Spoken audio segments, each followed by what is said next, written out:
함께 사도신경으로 신앙 고백하면서 5월 17일 새벽 기도회를 하나님 앞에 올려드리겠습니다.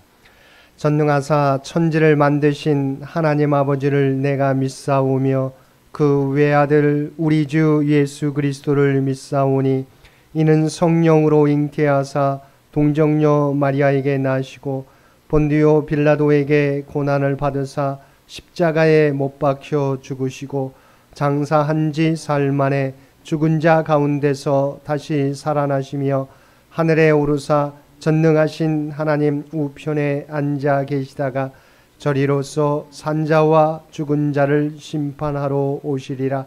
성령을 믿사오며 거룩한 공회와 성도가 서로 교통하는 것과 죄를 사하여 주시는 것과 몸이 다시 사는 것과 영원히 사는 것을 믿사옵나이다. 아멘. 우리 다 함께 찬송 337장 함께 찬송 부르시겠습니다. 찬송 337장입니다.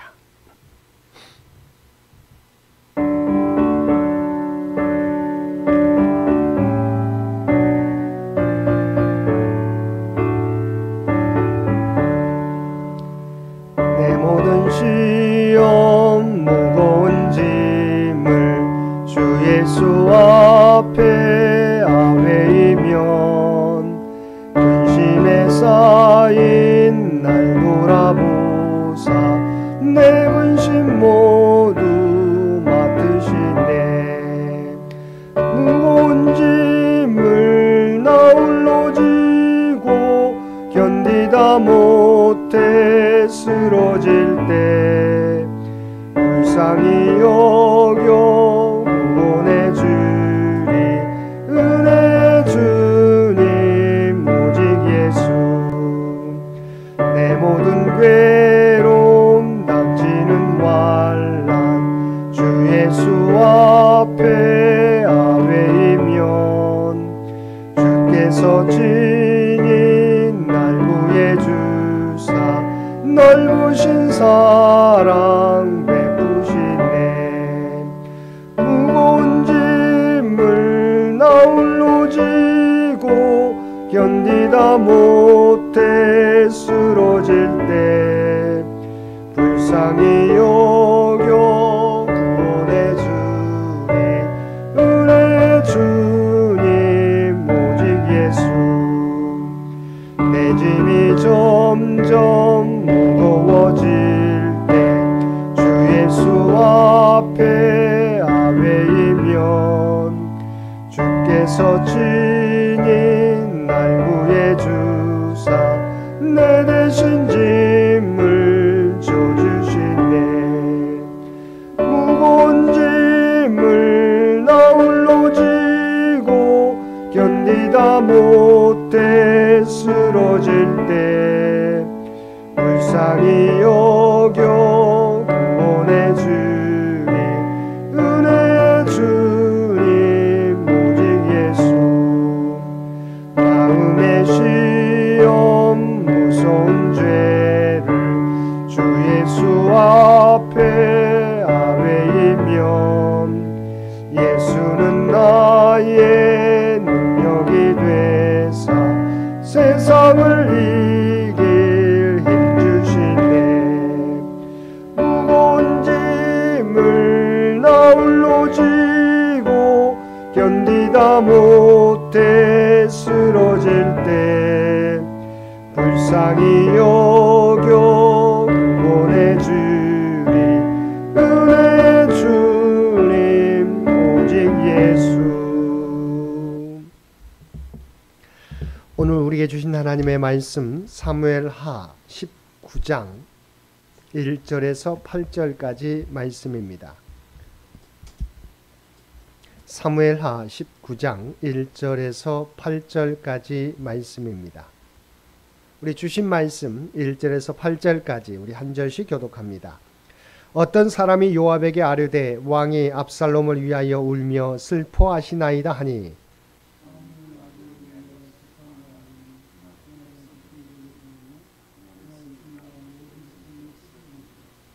그날의 백성들이 싸움에 쫓겨 부끄러워 도망함 같이 가만히 성읍으로 들어가니라.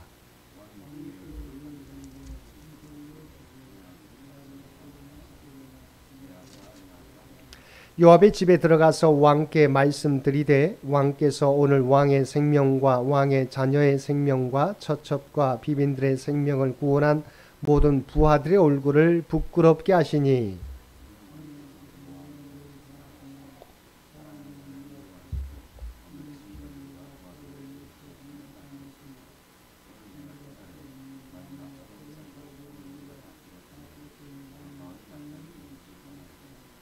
이제 곧 일어나 나가 왕의 부하들의 마음을 위로하여 말씀하옵소서. 내가 여호와를 두고 맹세하옵나니 왕이 만일 나가지 아니하시면 오늘 밤에 한 사람도 왕과 함께 머물지 아니할지라. 그리하면 그 화가 왕이 젊었을 때부터 지금까지 당하신 모든 화보다 더욱 심하리이다 하니 왕이 일어나 성문에 앉음에 어떤 사람이 모든 백성에게 말하되 왕이 문에 앉아 계신다 하니 모든 백성이 왕 앞으로 나아오니라. 아멘. 오늘 새벽을 깨우고 말씀과 기도로 수요일 하루를 시작하는 우리 모든 성도들 가운데 하나님의 놀라운 은혜가 언제나 함께하여 주시기를 주님의 이름으로 간절히 축원드립니다. 오늘 본문은 압살롬의 죽음으로 인해 비탄에 잠겨있는 다윗을 향해 요압의 국정에 소홀함이 없도록 충고하여 다시 안정을 찾게 되는 내용입니다. 먼저 1절에 보면 어떤 사람이 요압에게 아뢰되 왕이 압살롬을 위하여 울며 슬퍼하시나이다라고 말하였습니다. 쿠데타를 일으켰던 반란군과의 전쟁에서 승리했는데 다윗은 반란을 일으켰던 아들 압살롬의 죽음으로 인하여 슬퍼했다는 것입니다. 우리가 일반적으로 생각하면 다윗은 자신의 왕권과 생명을 위협하는 반란군이 진압된 것으로 인하여 기뻐하며 안도해야 했습니다. 그러나 본문을 보면 다윗은 반란군 진압보다 자신의 아들인 압살롬이 죽었다는 사실에만 관심을 기울이고 있었던 것입니다.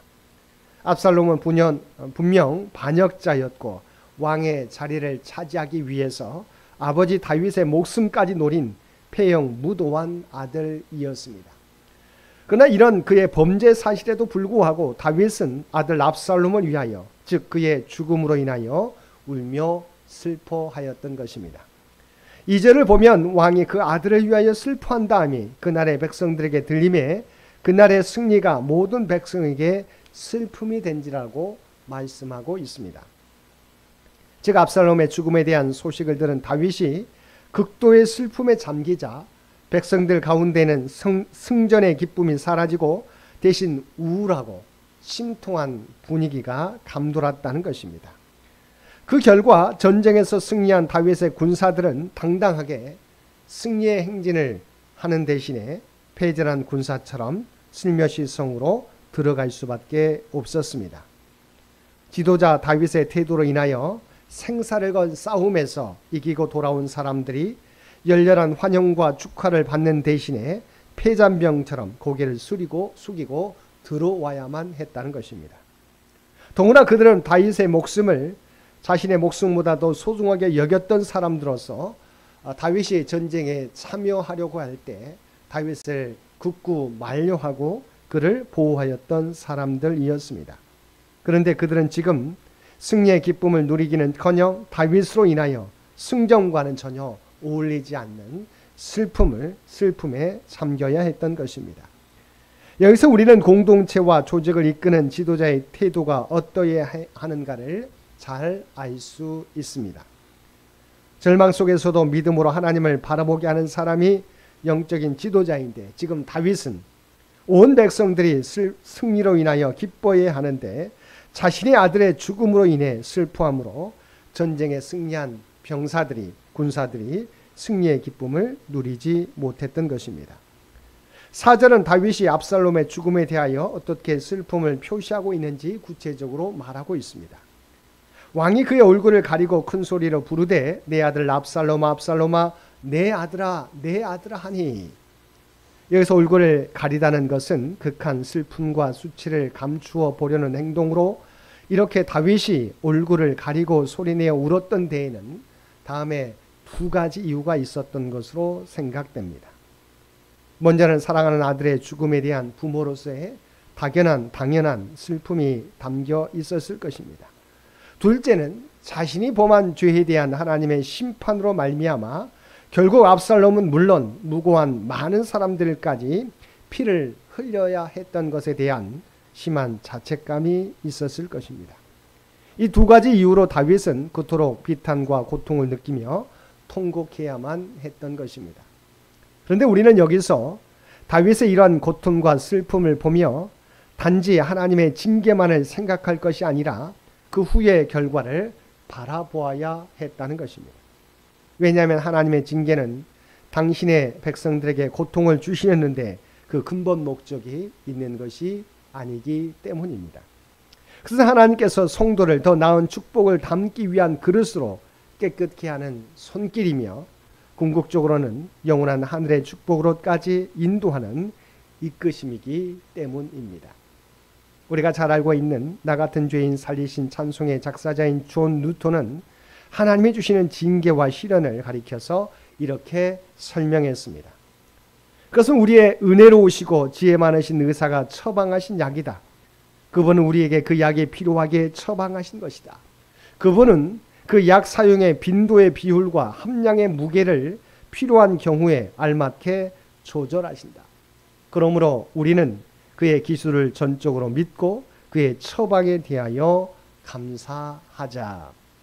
그러나 다윗은 자신이 범한 죄에 대한 하나님의 심판으로 자신의 아들이 죽었다고 생각하고 한없이 슬퍼하였던 것입니다. 5절부터 7절까지는 다윗을 향한 요압의 충언이 나옵니다. 요압은 다윗이 현재 사적인 감정에 사로잡혀 왕으로서의 공적인 본분을 잊고 있다는 것과 이로 인해 민심이 흔들리고 있다는 것, 그리고 장차 국가의 안위가 위태롭게 될 수 있다는 것 등을 이야기하였습니다. 이러한 그의 말은 약간의 과정은 있을지 모르지만 상황을 정확히 파악한 것이었습니다. 사실 백성들의 입장에서 본다면 다윗의 태도는 그들을 많이 섭섭하게 만드는 것이었습니다. 왜냐하면 자기들은 다윗 왕을 자신들보다 더 소중하게 여기며 목숨을 바쳐 싸웠건만 정작 다윗 왕은 반역자인 압살롬이 자기 아들이라 하여서 그의 죽음만을 슬퍼할 뿐 전쟁에서 승리한 자기들은 안중에도 두지 않았기 때문입니다.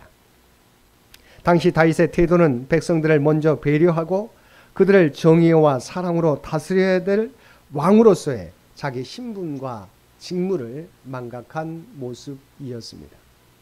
따라서 이전에 아무리 백성들이 다윗에 대해 존경하고 충성을 다해왔다 해도 다윗이 이 같은 태도를 바꾸지 않는다면 그런 모든 것은 순식간에 사라지고 말 것입니다. 왜냐하면 자기들을 향해 등을 돌리는 왕에게 충성을 바칠 백성들은 없을 것이기 때문입니다. 7절과 8절에 보면 이제 곧 일어나 나가 왕의 부하들의 마음을 위로하여 말씀하옵소서라는 요압의 충언과 왕이 일어나 성문에 앉음해라는 다윗의 반응이 나오고 있습니다. 여기서 요압은 다윗에게 지금 즉시 일어나서 그동안 힘을 다해 왕을 섬기고 싸웠던 신하들과 군사들을 위로해 줄 것을 요청하였습니다.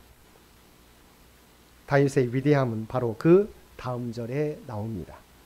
이 말을 들은 다윗은 그것이 옳다고 판단했고 그 자리에서 즉시 일어나서 마땅히 자기가 해야 할 일, 즉 마하나임 성문에 나와 백성들을 맞이하며 위로하였던 것입니다.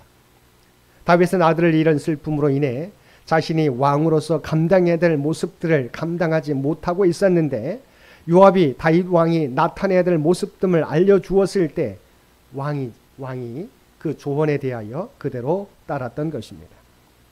우리는 오늘 말씀에서 다윗이 취한 이 신앙의 자세를 따라 배워야 할 것입니다. 그것은 옳은 일을 앞에 두고 머뭇거리거나 주저하지 않고 즉각적으로 실행하는 모습이었다는 것입니다. 다윗은 왕이었지만 자신의 부하가 말하는 것이 옳다고 생각될 때 잘못된 모습을 버리고 바로 자신이 감당해야 될 모습을 취했다는 것입니다. 오늘 우리는 오늘 본문에서 사랑하는 아들을 잃고 잠시 왕으로서의 본분을 잊었던 다윗과 또 그에게 다가가 용기 있게 충언을 하는 요압의 모습에 대해 살펴보았습니다. 살아가다 보면 우리들도 때로는 예상치 않은 어려움을 만날 때가 있습니다. 이럴 때 우리도 힘들어서 우리가 감당해야 될 여러 사명들을 감당하지 못할 때가 있습니다. 그러나 이때 우리는 사적인 문제로 인해서 하나님의 구속사적 계획이 방해를 받는 일이 없도록 주의해야 할 것입니다. 그리고 우리는 우리의 잘못된 모습에 대해서 다른 사람이 충언을 해올 때 다윗처럼 겸손하게 충언의 목소리를 수용할 줄 알아야 할 것입니다. 오늘도 우리의 삶 가운데 어떠한 일을 만날지라도 하나님의 공적인 사역과 사적인 감정을 잘 조절해서 구속사역이 멈춰지지 않도록 힘쓰는 믿음의 자리를 지키며 나아가는 저와 여러분 모두가 되시기를 주님의 이름으로 간절히 축원드립니다. 함께 기도드리겠습니다. 사랑과 은혜가 충만하신 아버지 하나님, 저희들 연약해서 감정에 휘둘리고 문제에 휘둘려 살아갈 때가 많이 있습니다. 우리 앞에 놓인 문제로 말미암아 우리가 지켜야 될 믿음의 자리에서 벗어나거나 우리가 감당한 사명을 소홀히 하는 일이 없도록 우리의 마음과 생각을 지켜 주옵소서. 그리고 타인의 충언을 들을 때 그 충언을 겸손하게 수용하고 받아들이는 용기를 우리 모두에게 허락하여 주옵소서. 오늘도 이 나라 이 민족을 긍휼히 여겨 주시옵시고 하나님께서 친히 통치하여 주시기를 원합니다. 또한 100주년을 준비하며 달려가는 창현재단과 창현의 가족들을 기억하여 주시고 그들의 모든 기도와 봉사와 헌신을 통하여 하나님이 계획하신 일들이 하나하나 이루어지게 하여 주시옵소서. 하나님의 몸된 교회로 우뚝 서가게 하여 주시옵소서. 아버지 하나님, 정말 지금까지 지켜주신 은혜에 감사하며 다음 선교 100년을 준비하는데 부족함이 없는 우리 모두가 되게 하여 주시옵소서. 아버지 하나님, 우리의 능력은 부족할지라도 마음을 다하여 우리가 연합하여 함께 힘쓰게 될 때 놀라운 역사가 우리 창현재단을 통해서 이루어질 줄로 믿습니다. 오늘도 우리에게 복된 하루를 허락해 주신 것 진심으로 감사드립니다. 주님과 동행하며 이 땅에서 우리가 서 있는 삶의 자리에서 선한 영향력을 나타내며 살아가게 하여 주시옵소서. 이제는 우리 주 예수 그리스도의 은혜와 아버지 하나님의 극진하신 사랑하심과 성령님의 세상 끝날까지 우리와 함께 하시며 인도하시는 놀라운 교통의 역사가 오늘 주신 말씀을 따라 어떤 일을 만날지라도 우리가 믿음의 자리를 지키며 하나님께서 맡겨준 사명을 소홀하게 여기지 않고 감당하며 살아가겠노라고 결단하며 세상 가운데 나아가는 사랑하는 주의 백성들과 그의 가정과 산업의 터전 위에 이제로부터 영원토록 함께해 주시기를 우리 주 예수님의 이름으로 간절히 축원하옵나이다. 아멘. 여러분 기도하실 때 오늘 주신 말씀을 위해서 이 나라 이 민족을 위해서 창현재단을 위해서 창현의 가족들을 위해서 기도해 주시고 각자의 기도 제목 가지고 하나님 앞에 더욱더 가까이 나아가시기를 바랍니다.